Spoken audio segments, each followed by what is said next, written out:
ನಮಸ್ಕಾರ ಗೆಳೆಯರೆ.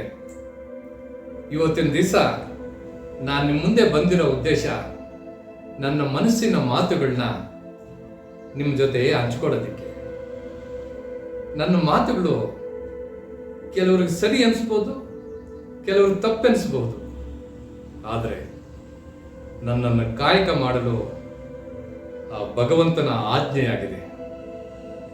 ನಮ್ಮ ಜೀವನದಲ್ಲಿ ಮುಖ್ಯವಾಗಿ ಅಳವಡಿಸಿಕೊಳ್ಬೇಕಾದ ಸತ್ಯ ಆ ಭಗವಂತ ನಮಗೆ ಕೊಟ್ಟು ನೋಡುತ್ತಾನೆ, ಕಿತ್ತುಕೊಂಡೂ ನೋಡುತ್ತಾನೆ, ಅರಿತು ಬಾಳಲೆಂದು ಬೇಡಿಸಿಯೂ ನೋಡುತ್ತಾನೆ.